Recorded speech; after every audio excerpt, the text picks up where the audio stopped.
Bom dia a todos. Para começar, queria agradecer à Agrária pela organização deste congresso, mais um congresso, e por o convite a Weyermann de participar mais um ano e de vir aqui para Entre Rios. Estou muito contente por estar aqui.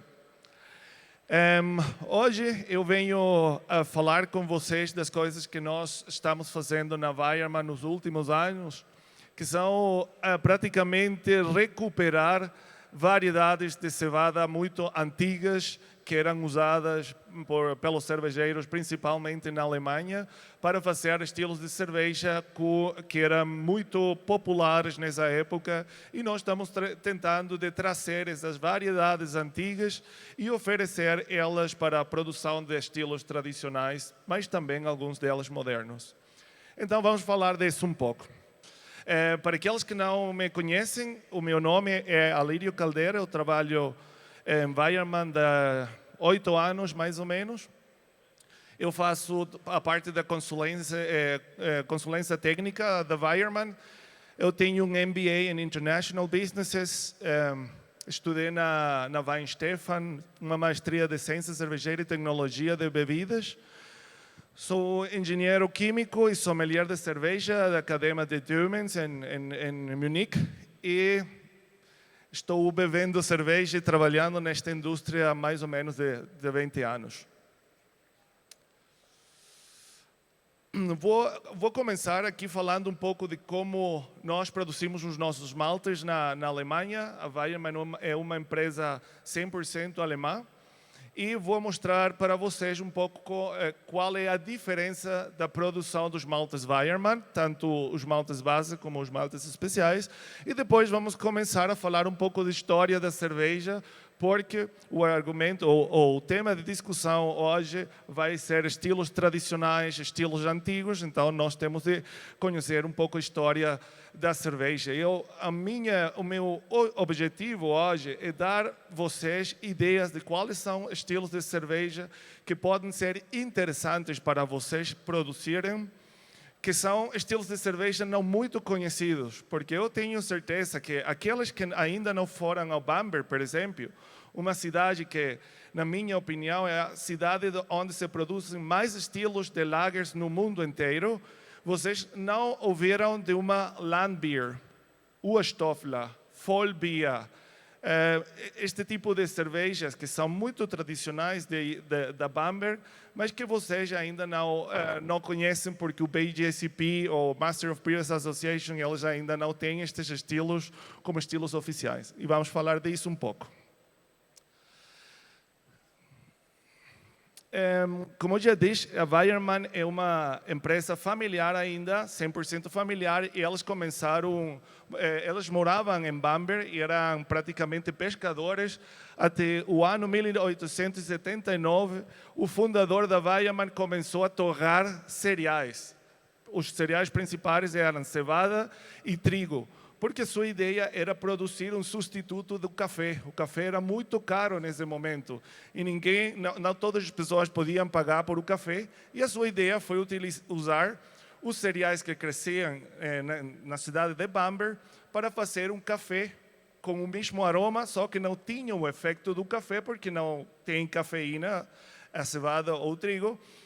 E aquilo que aconteceu foi que os cervejeiros eles ficaram não contentes, vamos dizer assim, de que o Johann Baptist, o fundador da Weyermann, ele estava usando cevada que era para fazer cerveja, e agora vem este cara e vai fazer aí um substituto de café. Isso não é possível. Então, os cervejeiros começaram a falar com ele: ei, você não pode usar a cevada cervejeira para fazer café. Mas eles provaram este café e viram que a bebida de verdade tinha notas de café, de chocolate, e decidiram usar este produto para a fabricação de cerveja. Só que eles não podiam fazer isso. Por quê? Porque não podiam usar cevada torrada ou trigo torrado para a produção de cerveja. Na Alemanha não está permitido produzir cervejas de cereais que não sejam maltados. E estes cereais eram só torrados, era trigo e cevada crudos, que não eram maltados. Então, ele teve de começar a produzir malte e depois do malte fazer a torrefação, e assim nasce a Weyermann. E em 1904 construímos a malteria, que é praticamente o nosso headquarter em Bamberg, e é uma das malterias mais antigas do mundo com tecnologia pneumática. Foi uma das primeiras que tentou de modernizar o processo de maltação, que é um processo ainda muito artesanal. Esta é a família Weyermann. A Sabine, ela vem diretamente da família Weyermann. O seu marido e a filha também trabalha em Weyermann. Eles estudaram na Weinstefan para ser cervejeiros e malteiros. Estão praticamente já esta empresa na 4ª e 5ª geração. Eles trabalham muito ativos também na empresa, sempre estão aí na maltaria. Na Weyermann só usamos 4 tipos de cereais para a produção de todos os nossos produtos, mais de 85 produtos. Nós usamos principalmente cevada de 2 fileiras de primavera para a produção de todos os maltes de cevada.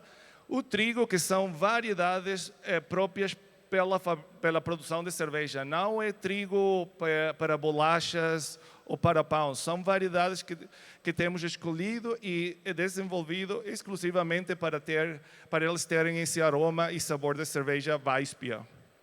O centeio e a espelta também são grãos ou cereais muito interessantes e muito usados para a fabricação do pão em Franconia ou em Bamberg. E nós também produzimos maltes destes cereais. Muito interessantes, porque o centeio, por exemplo, ele tem alta viscosidade por causa dos arabinoxilanos, e eles ajudam muito, por exemplo, para a produção de cervejas que têm de ter mais textura, um corpo mais alto. Quando estamos a falarmos de uma New England IPA, seria interessante também de usar um pouco de centeio. Onde cultivamos a cevada, que nós usamos principalmente em Baviera, que é acá, mas também temos em Turingia, Saxônia, e para os estilos de malte tchecos usamos ou cultivamos a cevada mesmo em República Checa. E para o malte que produzimos para a Italian Pils, cultivamos a cevada também aqui muito perto de Veneza, em Itália, para ter verdadeiramente um malto italiano para a produção deste tipo de cerveja. Mas estes são os lugares de cultivo, as regiões de cultivo da nossa cevada e matérias-primas. E essas são as nossas fábricas. Não é só uma, mas são 3 fábricas na Alemanha. Este é o nosso headquarter. Se vocês visitam a Bamberg, vocês podem visitar esta planta, esta fábrica, esta malteria. E esta é a malteria onde produzimos todos os maltes especiais. Tudo aquilo que leva a palavra cara, carafa, cara regi, todos estes produtos eles são produzidos aqui em Bamberg. Temos uma malteria especializada só para maltes base claros, que seria aqui em Haßfurt, onde produzimos o malte tipo Pils, por exemplo, ou o trigo claro. E em outra malteria estamos mais concentrados e enfocados na produção de maltes também de claros, mas são as variedades mais terroir e heirloom. Por exemplo, Barque vem produzido aqui em outra malteria. E aquilo que nós buscamos tendo diferentes malterias é concentrar a produção para ter sempre produtos homogêneos e que sempre tenham a qualidade igual. Que sempre sejam praticamente processos produzca maltos pils sempre com baixa cor e que sejam sempre com as mesmas características sensoriais. Nós temos também um armazém, praticamente que nós queremos ter certeza de que a cevada está bem cuidada até nós usar ela para a produção do malte. Então, nós estamos invertendo também no armazém próprio de cevada. Isto mais uma lembrança de como é a diferença da produção dos maltes base e especiais. De nós usamos só secadores para a produção do maltes base e todos os maltes que são caramelizados, e elas vão ser produzidas aqui em tambores rotativos, não?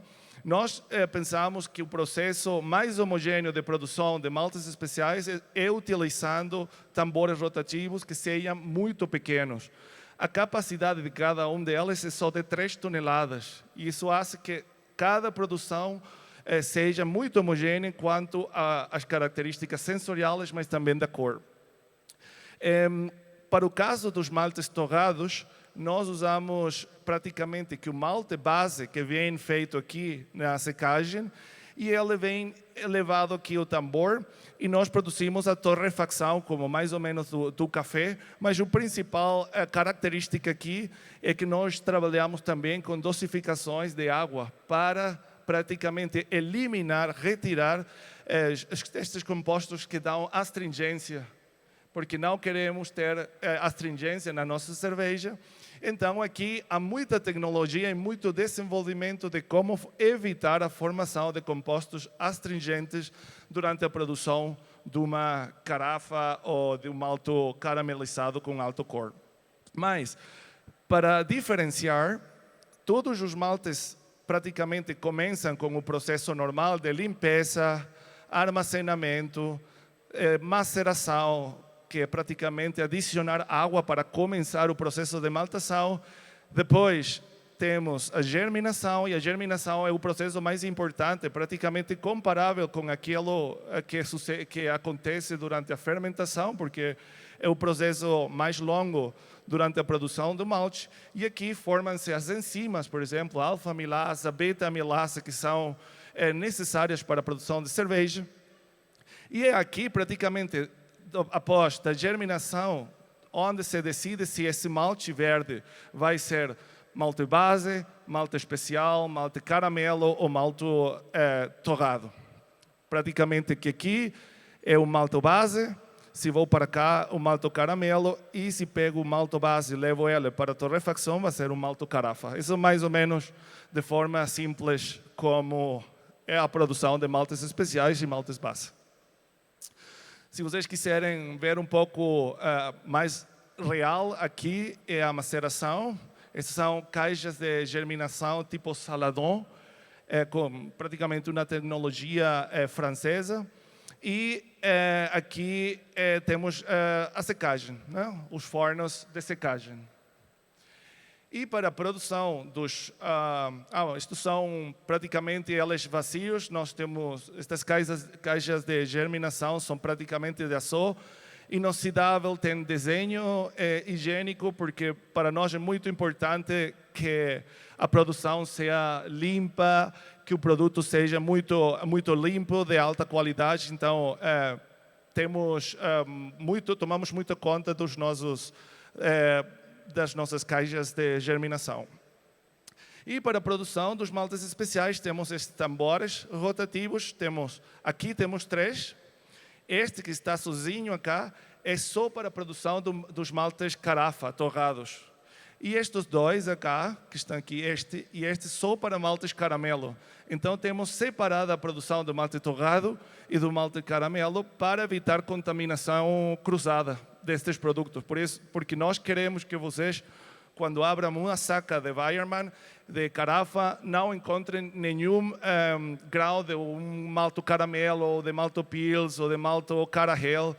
E o contrário também, que uma saca de malte carapils ou carahel, vocês não trovem nenhum grau de carafa, por exemplo. Isso para nós é muito importante. Agora, por que falarmos de estilos históricos? Nós sabemos, caras, que as pessoas, os jovens, e que o consumo de cerveja está baixando. E ela já não está subindo como antes do corona, mas praticamente isto começou durante o corona. E depois do corona ainda foi mais difícil, vamos dizer assim, que as pessoas já não estão a beber tanta cerveja como antigamente faziam. Então, eu acho que é interessante falar de estilos históricos para recuperar eles, porque, ao final, os estilos históricos são bons representantes de como se bebia a cerveja antigamente, e normalmente a cerveja antigamente tinha menor teor alcoólico, e pode ser uma coisa interessante para falarmos. Agora, os consumidores estão buscando experiências sensoriais. Isto vemos muito na Europa, por exemplo, que os consumidores elas estão a perguntar onde que vêm as matérias-primas deste produto. Qual é a história deste produto? Esse storytelling é muito importante para convencer elas de que o produto que elas estão a consumir, a beber, é um produto que é mais que uma cerveja, que é mais do que álcool. É uma cerveja que foi produzida com matérias-primas especiais, com um processo especial, que é uma cerveja artesanal. Então, este tipo de características é importante e as pessoas estão perguntando estas coisas. Existem estilos históricos ainda desconhecidos, como já falei, mas já vou apresentar eles. Os consumidores mais jovens eles estão procurando opções de menos álcool. E nós temos visto também na Europa, nos Estados Unidos, a tendência na produção de lagers que tem maior drinkability em comparação com IPAs com maior teor alcoólico. As IPAs continuam a ser muito populares porque a parte do lúpulo é interessante e aumenta a drinkability, mas as pessoas estão procurando também muito mais cervejas um pouco mais leves, mais com caráter. E quando se fala de estilos históricos, nós temos de conhecer e desse storytelling, que vocês têm de ser expertos nesse storytelling, vocês têm de apresentar as suas cervejas, vocês têm de apresentar os vossos produtos. E para isso vocês têm de ser expertos, não só da parte técnica, porque esta é uma coisa que nós falávamos muito com Steven Beaumont, é aquele que escreveu o livro do Atlas da Cerveja Mundial, e ele falava que para convencer as pessoas de beber cerveja, não se pode falar de muitos termos técnicos. Os consumidores, às vezes, eles não conhecem a diferença entre um Saaz e um Simcoe ou um Chinook. E para eles isso não é importante, ou se o malto é malto tipo Pils, ou Premium Pils, ou Melanoidina. Para ele é importante a cor. A cor é como um vinho tinto ou não, como uma cerveja mais leve, uma cerveja escura. O aroma é mais de maracujá ou é mais maltoso. Eles precisam de informações mais simples. E vocês têm de saber descrever os vossos produtos de forma técnica, mas também de uma forma um pouco mais histórica ou um pouco mais fácil de entender. Então, para falar de estilos históricos, temos de conhecer um pouco a história da cerveja. Eu vou apresentar aqui um pouco a história da cerveja alemã. E quando se fala de cervejas alemãs, temos de falar de cervejas lager e da lei da pureza alemã, que se chama com esta palavra alemã muito fácil de pronunciar, Reinheitsgebot, a lei de pureza.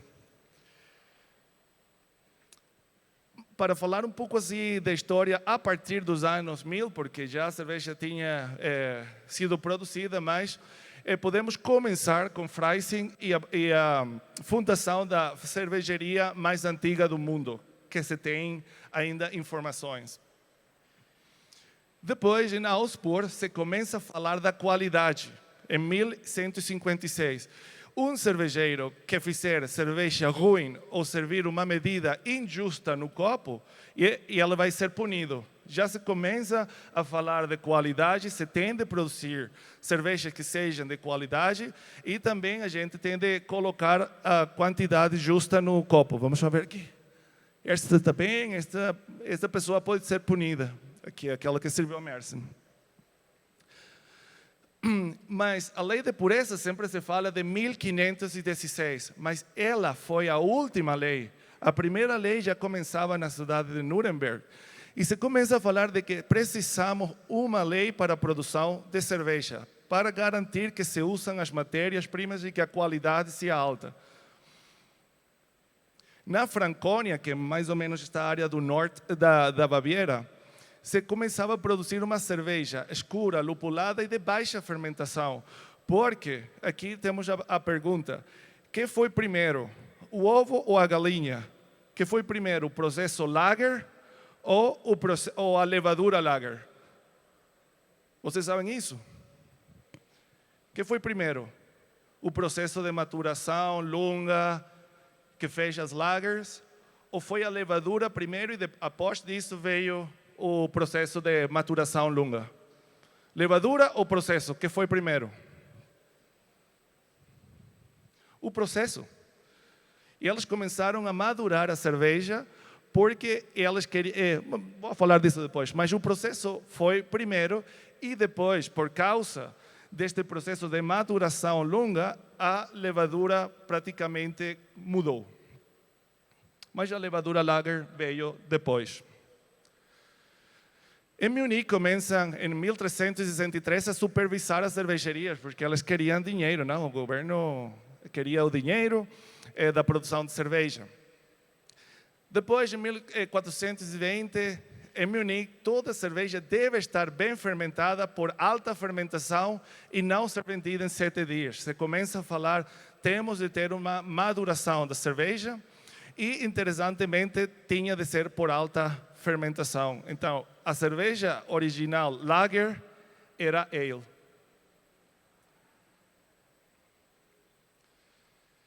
E depois se começa a falar também da lei da pureza de Munique, que só se usava cevada, água e lúpulo. E por que eles não falavam da levadura nesse momento?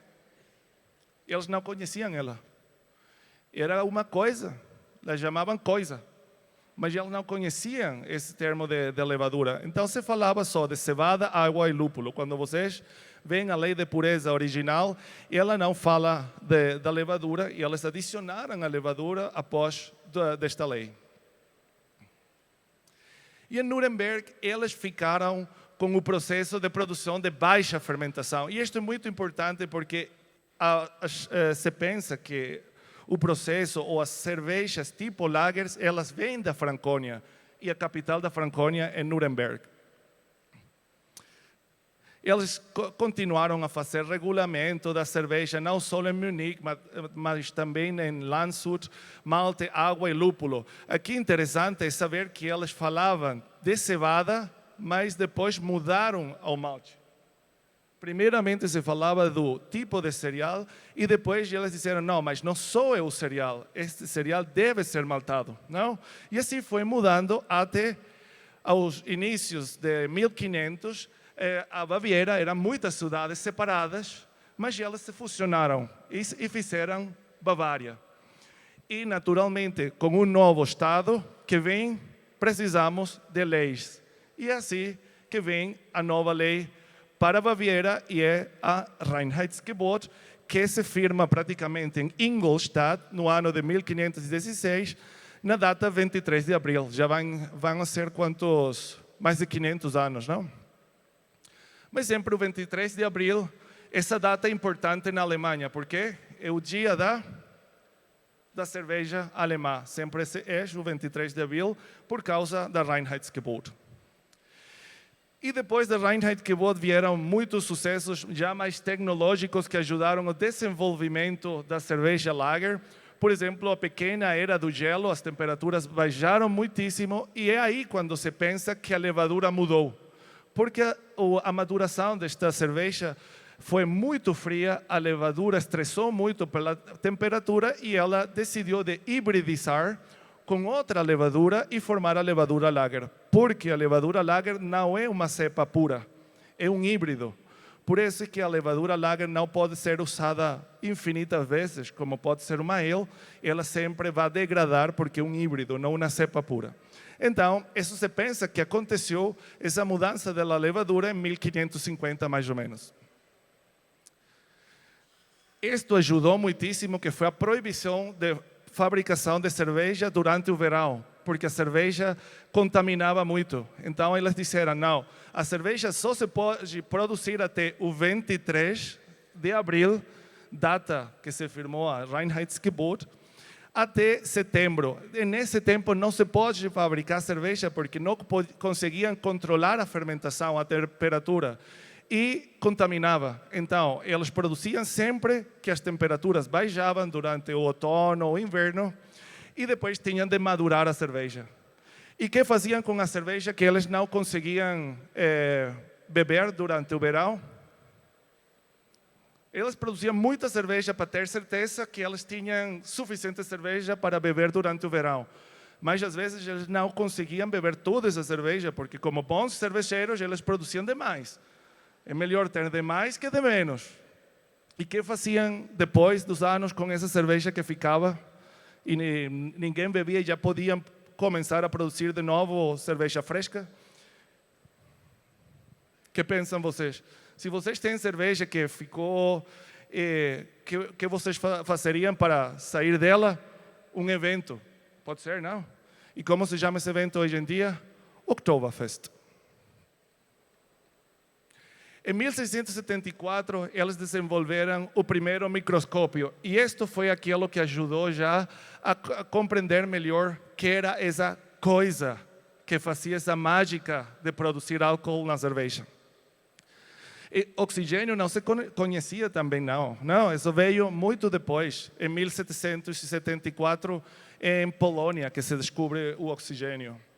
E depois Pasteur trabalhou em reconhecer a levadura, não? Usando o microscópio, ele começou e descobriu que eram micro-organismos vivos que faziam este processo de fermentação. Depois veio também a germinação pneumática, que é praticamente usar ar comprimido para o processo de germinação, de maltação. Um evento muito, muito importante que mudou a história do mundo artesanal, de todo o mundo. Naturalmente foi a fundação da Weyermann em 1879, um evento muito importante, histórico.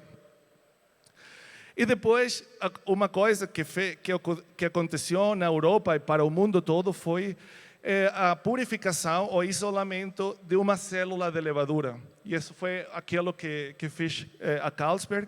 E eles disseram, este descobrimento, este desenvolvimento que nós fizemos, é a coisa mais importante que aconteceu no mundo, na indústria cervejeira mundial. Não podemos ficar com isso, e eles praticamente que compartilharam esta informação com todas as cervejarias europeias para melhorar a qualidade da cerveja. E depois, já a história mais recente, se fizeram estudos do genoma de Saccharomyces e allí eles deram com essa levadura que faltava, porque a levadura Lager sabíamos que é um híbrido entre levadura Ale e outro. E se pensa que esse outro é uma levadura que se chama Eubayanus, que vem da Patagônia, mas também vem de outros lugares da Ásia e nos Estados Unidos, e com isso se completa praticamente as informações necessárias para compreender o desenvolvimento da cerveja, principalmente das lagers. Em todo este tempo, todos estes desenvolvimentos ajudaram também a desenvolver e estabelecer estilos de cervejas, como por exemplo a Bock Beer, que foi desenvolvida em uma cidade que se chama Einbeck. E Einbeck, as pessoas que falavam dialeto, eles diziam, por favor, uma cerveja Einbeck. Sempre falavam Abeck, Abeck, Abeck, até desenvolver a Bock. E daí vem esta palavra, uma Bock Beer, era praticamente do nome da cidade onde vem esta cerveja, foi desenvolvida, que se chama na cidade alemã Einbeck. E depois, com Dreja, que ele veio para a Áustria, ele desenvolveu a Vienna Lager, veio a Märzen, que é praticamente o estilo original de lagers na Alemanha. Märzen, por que chama-se Märzen? Vocês produzem Märzen? Märzen vem de março, não? Eram as últimas produções antes da proibição de fabricação de cerveja durante o verão. E eles faziam uma Märzen. E essa era a cerveja que ficava durante o verão. E qual é o estilo original da cerveja do Oktoberfest? Märzen. Porque era aquela cerveja que ficava durante o verão e durante a produção. Então, essas histórias que estou aqui aborrecendo a vocês com estas histórias, são coisas que são interessantes para vender as cervejas. Storytelling dos estilos de cerveja que vocês produzem e vendem nos taprooms. São coisas interessantes que vocês também podem falar com os clientes para eles terem mais ideia por que estou a beber aqui esta cerveja. E bom, depois veio Pilsner, que foi produzida em que ano? É uma data que todos os cervejeiros temos de conhecer. Em que ano foi produzida a cerveja tipo Pils? Por favor. Alguém sabe isso? 1800? Vamos. 42, não? Em 1842, quando se faz a produção de cerveja Pils na cidade de Pilsner, e vocês sabem por que ou qual é a característica principal dessa cerveja? Sensorialmente falando? Por que uma cerveja Pils da República Tcheca tem essa característica de diacetilo? Eu não sei, mas eu tenho uma teoria. Eles estavam tão desesperados por beber cerveja, porque tudo isso aconteceu porque a cerveja era ruim. Ela acidificava, estava sempre contaminada, não? E eles procuraram este cervejeiro, Josef Kroll, na Alemanha, para fazer uma cerveja de qualidade. Ele levou a levadura da sua cervejaria, mas as matérias-primas eram de Pilsner, não? E ele fabricou esta cerveja e ficou boa, mas tinha diacetilo. E diacetilo não é parte de uma cerveja alemã, mas o cervejeiro era alemão. Por que a cerveja Pils tem diacetilo? Na minha teoria era que as pessoas que moravam em Pilsner tinham tanta sede de provar esta cerveja que eles não esperaram o diacetilo baixar. E eles disseram, não, dá-me essa cerveja. Gostaram dela, se acostumaram que isto era parte da cerveja e por isso que ela tem diacetilo ainda. E eu acho que é uma coisa muito legal, uma cerveja que tenha diacetilo se é do estilo checo. E bom, finalmente a Helles, um dos estilos vamos dizer assim, mais populares, mas ele foi desenvolvido pela cervejaria Spaten em Munique no ano 1896, se me lembro bem, mas foi a resposta dos alemães para o crescimento da cerveja Pils em toda a Europa. Os alemães, eles queriam ficar com a Märzen sempre. A nossa cerveja é escura. Lagers originais, elas eram sempre escuras, não eram claras. Até eles, e levou eles praticamente 50 anos para se convencer que as cervejas claras iam a ser as mais populares no mundo inteiro, e a sua resposta para o crescimento do tipo de cerveja de Pils foi a Helles. E a Helles, a tradução seria em português, cerveja clara, acho eu, não? Cerveja da cor baixo. Não foram muito criativos com os nomes da cerveja. Se faço cerveja em março, la chamo março. Se faço uma cerveja de cor claro, la chamo claro. Não foram muito criativos com os nomes, mas é assim. Agora, se falamos de estilos de cervejas antigos, na Alemanha se falava sempre de cervejas brown ou marrones, uma cerveja de trigo e cerveja branca. Estas cervejas browns ou vermelhas normalmente eram aquelas que eram defumadas. E umas cervejas claras que cresceram, que eram já com malto secado com ar. Então, isso mais ou menos eram os estilos antigos, categorizados em uma categorização muito grossa, muito grande, dos estilos de cerveja na Alemanha. Se vocês quiserem ver já o desenvolvimento pelo estilo de cerveja em toda a Europa, desde o ano 1000, esta tabela acho que é interessante, porque mostra um pouco o desenvolvimento dos estilos, das tipo de fermentação, características sensoriais, e nós vamos concentrar-nos nos estilos de cerveja mais de metade dos anos 1800 e do século XIX, que são estes estilos que eu falava para vocês, Rauchbier, Keller, Franconian, Vollbier, estes estilos que ainda são produzidos na Franconian em Bamberg, mas elas não foram internacionalizados. E vamos ver algumas receitas para você, se quiser provar alguma delas. Por exemplo, a Rauchbier. Quem de vocês já fez uma Rauchbier? Quem de vocês fala corretamente a palavra Rauchbier? Vocês têm de aprender um pouquinho de alemão também. É Rauchbier. Normalmente eu escuto, por exemplo, Rauch ou não, é Rauchbier, não? Mas a Rauchbier é um estilo que ainda é a cerveja estándar em Bamberg. Se vocês vão ao Bamberg e perguntam ou querem uma cerveja, e elas vão oferecer sempre a Rauchbier, porque é o estilo tradicional. Ungespundetes é uma cerveja, essa palavra alemã é um pouco ruim, mas só significa que a fermentação foi sem pressão, que a cerveja tem baixo conteúdo de CO2. E normalmente uma cerveja que tem principalmente maltopils, mas um pouco escura. Vollbier, Landbier, normalmente são estilos de lagers muito rústicos. Não são as cervejas mais elegantes do mundo, na claridade, não. São cervejas sem filtrar e um pouco lembra a esses estilos de cerveja que se bebiam antes da filtração de cerveja, que se bebiam normalmente em grupos, em restaurantes, etc., em tabernas.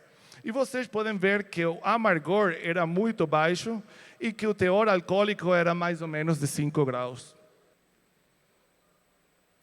Quando se fala de estilos tradicionais, sempre se fala, mas uma lager tradicional alemã deve ser produzida com decocção. Sim e não.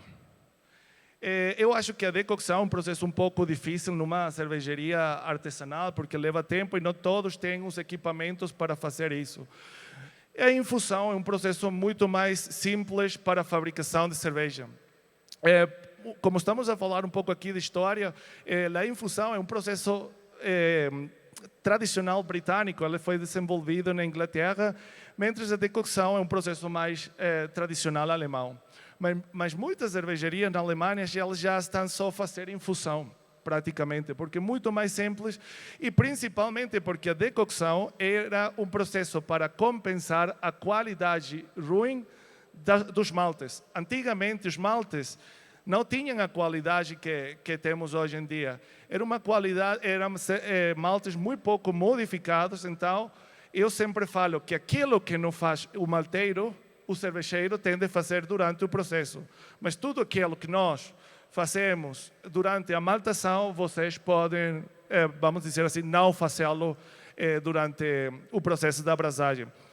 Por exemplo, antigamente, a fabricação de cerveja, a produção, a mostura, começava em 37 graus. E eram processos de 3 horas. Depois mudou um pouco a 45 graus, mas isso de hoje em dia, de começar uma mosturação a 63 graus, 64 graus, 50 anos atrás, 100 anos atrás, era impensável. Era o processo estándar. E isso tem a ver com o melhoramento na qualidade dos maltes e das variedades usadas para a produção do malte. Mas o processo de decocção praticamente que já não é tanto usado porque os maltes melhoraram em qualidade. Mas se vocês quiserem ter um pouco de decocção, de sabor de decocção numa cerveja, vocês podem usar um pouco de malte melanoidina de nós, porque a melanoidina da Weyermann continua a ser produzida com o processo estándar, com o processo tradicional, e ele não é um malte caramelo. Não é produzido um tambor rotativo, ele ainda é produzido dentro de um forno de secagem, como era o processo antigo. Então, formam-se compostos de mylar, melanoidinas, e isso ajuda a compensar ou a ter esse efeito de decocção na cerveja. Não vai ser 100%, porque durante o processo de decocção, durante essa fervura, vocês fervem também as cascas. E essas cascas têm muitos compostos taninos que vão para o mosto. E isso não vai ser uma coisa que a melanoidina vai dar durante a produção. A melanoidina vai se concentrar mais nos compostos mais caramelizados, mais doces e mesmo as melanoidinas. Aqui vocês podem ver que para a produção destes estilos muito antigos como Rauch, Ungespundetes, Vollbier, Landbier, Urstoff, Urtyp, Urstoffler, palavras alemãs muito fáceis de pronunciar, mas normalmente usa-se maltes que são já conhecidos, Pils, Munich, algumas delas um pouco de malta defumado, Rauch, mas um pouco de Carahel, mas são receitas muito simples e o processo de mostura do mash também se começa já de forma mais moderna pela qualidade dos maltes, também a temperaturas mais altas. E se vocês quiserem poder utilizar um pouco de malto Weyermann melanoidina para esse efeito de decocção, se vocês quiserem, não têm a oportunidade de fazer decocção. Quando nós falamos, então, de quais são as matérias-primas ou as variedades que podem ser usadas para a produção destes estilos de cerveja, nós fizemos uma pesquisa de quais poderiam ser variedades interessantes para recriar estes estilos de cerveja. E temos alguns produtos que gostaria de apresentar aqui com vocês. Como maltes de variedades antigas, temos Barque e Isaria. Já vamos falar disso. Como terroir, o malte italiano, por exemplo, porque aquilo que nós estamos procurando na Weyermann é, se vocês querem fazer uma cerveja da verdade autêntica, vocês podem ter ou aceder ou usar matérias-primas que os cervejeiros dessa região usam para a produção desses estilos originais. E como, por exemplo, técnicas tradicionais de produção do maltes. Estou vendo aqui que não fiz a tradução em português, mas dá para entender. Começando com a Isaria. A Isaria é a variedade mais antiga, que é a primeira que foi usada na Alemanha, não? Antigamente usava-se a cevada que vinha cultivada perto da malteria. A cevada era cultivada, não se falava de variedades, se falava de regiões. Até os alemães disseram a qualidade do malte não é bom. Temos de começar o processo a 37 graus, porque a citólise é muito ruim, os maltes têm muitos beta-glucanos. Nós temos de escolher as variedades que sejam boas para o processo de maltação e depois para o sabor da cerveja e para o processo de produção de cerveja. E isso começou no ano 1924 e a primeira variedade usada nesse tempo foi Isaria.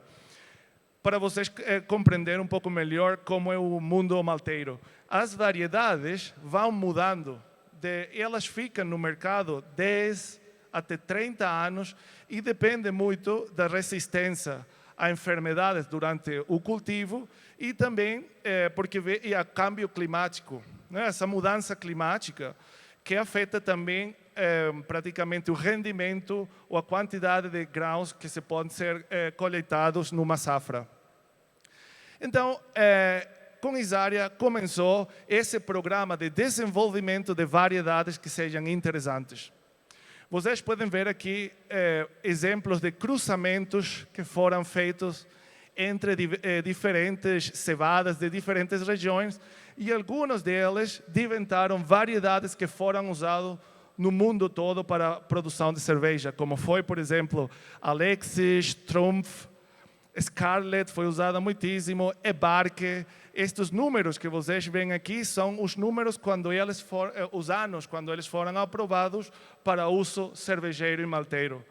Então, com Isaria começou todo esse processo e deu variedades que foram usadas por muitos anos, como foram Barque também, que já vamos falarmos dela. E a Isaria foi um cruzamento da cevada que se chamava Danúbio e Baviera. Foram duas variedades da Franconia que deram como resultado a Isaria. Nós, aquilo que decidimos foi não fazer um Malto Pils, porque já nos falamos que os estilos lagers originais eles eram escuros, então decidimos fazer este malte como era nesse tempo de produção de lagers e fizemos um malte com um pouco mais de cor, de 7 a 9, para produzir cervejas que sejam mais escuras, lagers um pouco mais escuras. Quais eram os estilos de cerveja que se usava praticamente com Isaria? Eram Keller ou Cellar Beers. Märzen e Zeugel. Zeugel é um estilo de cerveja alemã muito típico, mas não é muito conhecido, mas você pode pensar que é praticamente uma Keller Beer. É uma cevada que eu recomendo usar se vocês não vão filtrar ou clarificar a cerveja, porque deve ser uma cerveja antiga, e as cervejas antigas não eram filtradas. Ontem se falava que o malte Viena era praticamente igual. Eu acho que não. Eu penso que a seleção das variedades tem uma diferença muito importante, uma influência no produto final muito grande. Por quê? Vocês podem ver aqui o malte Viena com uma cor entre 6 e 9 e o malte Isária que praticamente está na mesma cor que o malte Viena. Mas sensorialmente são dois maltes completamente diferentes. Por quê? Porque o malte Viena de Weyermann, nós produzimos ela para ter um dulçor extra na cerveja. Que vocês podem ver aqui, esta nota dulçor é muito alta no malte Viena e também a maltosidade. Mas uma Isária, havendo mais ou menos a mesma cor, ela não é tão dulce, mas ela vai dar mais maltosidade, principalmente um pouco de bolacha na cerveja, não? E isso dá um pouco mais de frescura. Então, falar de a escolha da variedade faz uma diferença e o processo de maltação há uma diferença muito importante, mesmo havendo praticamente a mesma cor, sensorialmente vão ser completamente diferentes. Zeugel, esta palavra é uma cerveja, para mim, é o início das colaborativas. Zeugel é uma cerveja que se fazia em comunidade. Era uma cidade, praticamente na região, onde elas tinham uma cervejaria para o povo. E todos os vizinhos, eles iam para a cervejaria, faziam uma produção do mosto todos juntos, como se faz numa colaborativa, só que eles não confiavam entre eles, os vizinhos, e depois, após a elaboração do mosto, cada vizinho levava o mosto para casa e fazia a fermentação para ter certeza de que todos tinham levado para casa a mesma quantidade do mosto e que iam ter a mesma quantidade de cerveja para cada casa. Então, é um dos estilos mais velhos que se produzia nesta zona. Aqui, essa região limita com a República Checa, com Boêmia. E se pensa que a origem da cerveja tipo Pils ou tipo Lager da República Checa, ela vem da produção do Zeugel, porque essa cerveja Zeugel também tem diacetilo normalmente. Então pode ser algo interessante para vocês experimentar. Esta é uma receita baseada principalmente em Isária. E nós gostamos também de usar um pouco de malto Munich, porque o malto Munich foi a primeira variedade de malto alemão. O primeiro malto checo é malto Pils. O primeiro malto austríaco foi malto Viena. E o primeiro malto standard da Alemanha era o malto Munich. Como já vocês podem ver, a mosturação antiga já não fazemos a decocção, não fazemos também começar muito baixa a mostura, mas é um processo estándar de maceração e usamos alguns maltes caramelo também para dar um pouco mais de cor na cerveja. Se podem fazer também cervejas tipo Oktoberfest ou Märzen usando Isária, porque ao final era uma das variedades usadas para produzir a cerveja do Oktoberfest. Essas são as receitas com os maltes usados, cada um deles. Vocês podem ver que nós usamos sempre uma quantidade, em todas as receitas de produção, sempre usamos um pouco de malte acidulado. Esse é um segredo da produção das lagers, sempre usar 2-3% de malte acidulado ajuda muito a qualidade da cerveja e também os rendimentos. Mas praticamente em todas as receitas que nós fazemos, usamos algo de malte acidulado. Era para o outro lado, não? e uma Märzen. Aqui está uma receita também baseada como malto base em Isaria 1924, um pouco de cara real e cara Munich, mas interessantemente, como já falei, malto acidulado, e isto pode ser algo que vocês podem experimentar também. O malto defumado, em poucas concentrações, baixas dosificações, muda um pouco o sabor da cerveja, mas não vai a ser defumada a cerveja. A cervejaria experimental da Agrária, eles produziram esta receita de Märzen, que é aquela que está em umas torneiras, e ela só tem 1%. E nós fizemos uma pesquisa que até 3% a cerveja não vai ser defumada, mas o sabor dela muda. Que os consumidores e os panelistas, os degustadores, eles não conseguem saber que coisa é, mas a cerveja tem alguma coisa diferente. E isso pode ser usando um pouco de malto defumado. E também porque já nós temos falado que muitas das cervejas antigas eram algo defumadas. Ok? Outra variedade antiga, muito usada, e ainda usada por uma cervejaria muito famosa de Munique. Elas gostam muito da variedade Barke, que é praticamente ligada à Isaria, e ela foi praticamente desenvolvida e aprovada no ano de 1996, e Barke foi muito famosa entre os cervejeiros alemães porque dava muito corpo e uma espuma, um colarinho muito estável na cerveja. Mas esta variedade não foi usada mais porque vieram variedades mais modernas, mas o sabor era muito particular, que, como já disse, há uma cervejaria muito importante em Munique que ainda prefere usar e cultivar Barke. E nós, que fizemos também é produzir Barke Pils, Viena e Munich. Vamos dizer assim, o Barke é praticamente a variedade antiga alemã comparável com Marisotter para fazer IPAs ou Pale Ale inglesas. Quando nós falamos de estilos tradicionais alemães, nós falamos de Barke. É o mesmo conceito, só que isto mais para cervejas lagers alemãs. E se podem fazer Bock, Doppelbock, usando Barke, que vão dar mais corpo na cerveja. São para estilos principalmente tradicionais alemães. Esta cerveja que fizeram também aqui na receita da cerveja Helles, que, como já disse, é um estilo ainda muito popular, mas é um estilo antigo, do final dos anos 1800. E aqui a receita é muito simples, é só Barke Pilsner, um pouco de cara Hell, porque ao final cara Hell é um malto desenvolvido para Helles de Munique, e como já falava, malto acidulado 3%, porque sempre estamos... é um segredo para melhorar a qualidade das lagers, é sempre usar um pouco de malto acidulado. Esta cerveja também está aqui. Deve ser, se não me lembro... Deve ser esta. E a Märzen, que já nós falamos, ela tem uma cor um pouco mais escura. Vou aproveitar de provar.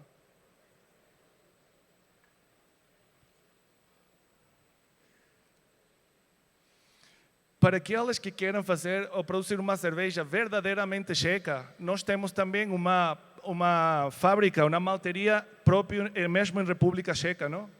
E aí, aquilo que fizemos é uma parceria com uma cervejaria grande checa, que elas produziam os seus próprios maltes, mas elas queriam fechar a malteria, 10, 15 anos atrás. Eles queriam, porque elas ainda fazem esse processo manual, completamente artesanal. Isto praticamente, não sei como se diz em português, embaixo do chão, a parte mais porão, pode ser? O processo é controlado pela natureza. Só se pode fazer a maltação durante o inverno, mas durante o verão eles têm de parar a produção, porque não temos controle de temperatura. O processo é completamente governado pela natureza. E eles queriam fechar porque era muito trabalho, mas nós dissemos para eles, não podem fechar uma malteria assim tão tradicional, com produtos que de verdade são diferentes sensorialmente e usados para estilos tradicionais checos. Nós vamos ajudar vocês a estandarizar o processo e vocês podem continuar a fazer as vossas cervejas com os maltes e todo o resto vamos a levar para a Weyermann e vamos a praticamente oferecer estes produtos no mundo todo para aqueles que queiram fazer cervejas verdadeiramente checas com matéria-prima e cevada cultivada em República Checa. E isso, praticamente aqui, isso seria uma caixa de germinação, vamos dizer assim, a altura são só 20 centímetros de altura. Num processo mais moderno, pode ser até 1 metro de altura, porque as condições são controladas, temos aireação constante, mas aqui é uma pessoa que está movendo a cevada, não? São várias pessoas que estão fazendo tudo manual. E isso naturalmente tem um efeito na parte sensorial. Aqui vocês podem comparar um Malto Pils standard, todos eles praticamente com a mesma cor, mas uma flor malted vai ter mais maltosidade e também um toque mais ácido na cerveja e que são maltes que eu acho têm o melhor característica sensorial se faz a decocção, porque na República Checa vocês não vão convencer a nenhum cervejeiro na República Checa de não fazer decocção. Para os checos a infusão é loucura total. Eles têm de fazer 2 decocções como mínimo. E o sonho deles é fazer 3 decocções e ter uma mosturação de 5 horas para os checos. Então, estes maltes são aqueles que eles usam e fazem muita decocção, muita caramelização durante a mostura. E essa seria uma receita muito simples de malte base Pils para uma checa, uma flor malted, um pouco de carafil para o colarinho e 2% de malte acidulado, porque como já falei, malte acidulado é muito importante. Caso de vocês quiserem jogar um pouco com a produção de uma Italian Pils é um estilo muito popular na Europa e nos Estados Unidos, que até o BJCP, eu acho também que o Master of Brewers Association, eles agora já têm o estilo Italian Pils como um estilo oficial que se julga em competições. Se vocês quiserem fazer uma cerveja próprio com a matéria-prima da Itália, nós desenvolvimos uma variedade que cresce aqui praticamente perto do mar Adriático. Então, ela pega muito do terroir, desse aroma perto do mar, e fazemos um malte tipo Pils para a produção da Italian Pils. Foi um projeto que iniciou só para as cervejarias italianas, mas já estamos produzindo e enviando este produto mais ou menos em 40 países, porque eles querem fazer uma verdadeira cerveja italiana. Como já falava com o caso da Isária e da Viena, todos eles têm a mesma cor. Este é o Malto Standard Pils, o Malto Barke Pils e a Heraclea Pils. Todos eles têm a mesma cor, mas sensorialmente são completamente diferentes. Então, a escolha ou a variedade de cevada usada, o processo de maltação, mesmo com a mesma cor, eles podem ser completamente diferentes na parte sensorial. Não todos os maltes Pils são iguais. Não todos os maltes Munich são iguais, não todos os maltes Viena são iguais. Tudo depende da variedade do processo de maltação e todo o controle de qualidade. E esse seria um exemplo de receita para uma Italian Pils Heraclea como malto base, 87%, 10% de cara Pils para o colarinho e 3% de malto acidulado. Estas receitas estão disponíveis, ou se vocês quiserem, eu posso enviar o PDF com a receita, toda esta informação. Eu comparto essa informação com vocês. E uma Rauchbier, naturalmente, é estilo mais popular em Bamberg. Vocês podem produzir ele, por favor. Vou fazer uma pergunta para vocês. Quantos de vocês já têm feito uma cerveja defumada usando mais de 80% do malte defumado? 100%? Ok, muito bem. 100% não, mais de 80%? Mais de 80%. E que tal? Boa cerveja? Ou foi fácil de vender? Ou Ok. Eu recomendo de usar entre 30% a 80%, e para os clientes, os consumidores, que eles não estão habituados a beber esta cerveja, começar com 20%, 30% ajuda só para apresentar este estilo de cerveja, porque começar com valores muito altos de 80% pode ser um pouco difícil para vender essa cerveja, leva meses às vezes em vender. Mas este seria um exemplo de uma cerveja que eu gosto muito, que tem 40%. Eu acho que o ano passado a Cervejaria Experimental da Agrária produziu esta cerveja e gostou muito, porque tem só 40% e também ajuda muito o Sinamar, o Malto Munich. A cerveja defumada normalmente é escura e os maltes escuros ajudam a balançar um pouco esse defumado, porque eu acho que o estilo de cerveja base para uma defumada, que se uma Helles é muito difícil, porque não tens outras maltes para balançar um pouco esse sabor defumado. Mas uma escura é uma cerveja muito fácil de beber e quando tem 40%, 50% de malte defumado. Esta seria uma Landbier, uma das cervejas mais rústicas que eu vi em Bamberg. É uma cerveja que pode ser escura, pode ser um pouco mais avermelhada e pode ser também algo defumada.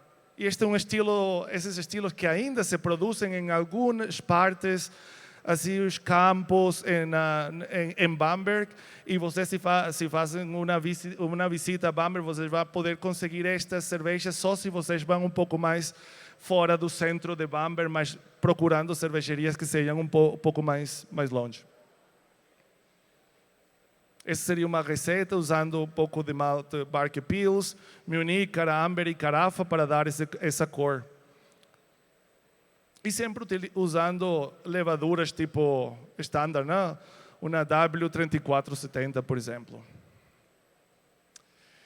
E já para finalizar esta palestra, eu quero compartilhar com vocês um novo produto que estamos a lançar este ano, que também vem da parte Heilung, estas variedades antigas, e nós estamos, o novo produto vai ser Bayern König, é um malte de trigo também de uma variedade antiga para fazer estilos de cerveja tipo Weissbier, e este vai ser o novo desenvolvimento, o novo produto deste ano.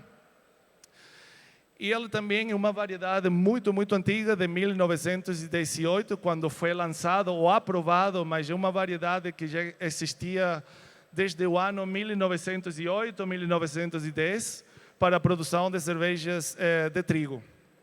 Praticamente que vai ser um malte que vai dar mais banana e cravo, e vai ter uma textura um pouco mais alta para cervejas um pouco mais corposas, como se fabricavam ou se produziam as cervejas Weissbier no início. Praticamente que Bayern König é uma variedade que vem da Baviera também, porque a Weissbier era produzida em Baviera, e Bayern König significa rei de Baviera. Por isso que a cerveja tem uma coroa aqui, não? Porque o estilo de malte e a variedade chama-se, não foi um desenvolvimento da Weyermann, a variedade chama-se Bayern König. Era praticamente que uma variedade muito famosa, popular para a produção de Weissbier, e nós decidimos de trazer esta variedade e produzir um malte de novo para fazer estilos de Weissbier mais tradicionais. Esta seria a receita usando o Bayern König 50%. Vocês sabem que na Alemanha se tem de usar mínimo 50% de trigo para chamar a cerveja de trigo. Então, se usa 50% deste malte, um pouco de malte caramelizado também de trigo. E um dos ingredientes mais importantes para ter essa cor típica de uma Weissbier de Munich é usar um pouco de malte melanoidina de nós, 5%, não tem de ser muito alto, mas isso é aquilo que dá esse color um pouco laranja de uma cerveja de trigo. O nosso cervejeiro, ele começou a baixa temperatura. Por quê? Porque para a produção de uma cerveja de trigo precisam de começar a mostura com mais baixa temperatura. Vocês produzem já Weissbier? Estilo alemão? Vocês precisam começar mais baixo para liberar os compostos que depois a levadura vai usar para produzir o aroma banana. E esses compostos, eles podem ser quebrados e liberados por enzimas que elas trabalham a temperaturas mais baixas. Então, quando você vai produzir uma cerveja de trigo, tipo Weissbier, vocês não podem começar a 63 graus. É a minha recomendação, mas começar a temperaturas mais baixas. E quizás podemos falar o ano que vem de como produzir estilo Weissbier, estilos tradicionais e métodos de produção, porque gostaria de apresentar a vocês um processo de mosturação desenvolvido só para a produção de Weissbier. Se chama Maltaseverfahren, ou processo de mosturação da enzima maltase, que produz muito glucósio. E glucósio é praticamente o açúcar mais importante para a produção de alguns compostos de aroma numa Weissbier. Mas isto seria já um tema para outra palestra. Mas esse seria um exemplo de alguns dos tipos de uma cerveja Weissbier tipo alemã, usando este novo produto Bayern König. E um pouco de publicidade para a minha palestra de amanhã. Vai ser uma palestra simultânea. Vou falar um pouco já da parte química do pH, a importância do pH durante o processo cervejeiro, quais são os rangos do pH mais importantes para a produção de cerveja, quais são os efeitos de ajustar o pH. Vai ser amanhã às 11 da manhã, em uma das palestras simultâneas. E isso mais ou menos as coisas que nós vamos falar, onde são os pontos de controle do pH, porque é importante, etc., etc., durante todo o processo. Se vocês quiserem falar um pouco mais do pH, da química, qual é o efeito do ácido lático durante a mostura, podem vir e nós falamos disso amanhã. Estas são algumas das referências que eu usei para esta apresentação e muito obrigado pela paciência e pela atenção.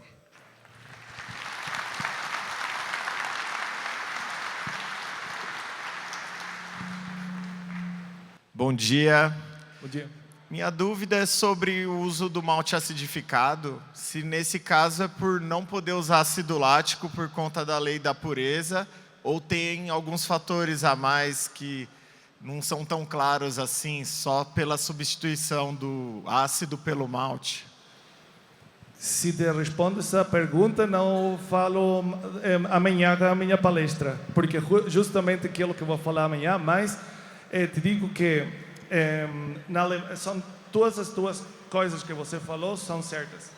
A primeira coisa, nós não podemos usar ácidos sintéticos na Alemanha, tem de ser todo natural. Não? A lei de pureza é ainda uma lei vigente ou atual na Alemanha e não podemos usar ácido fosfórico, sulfúrico ou ácido lático concentrado.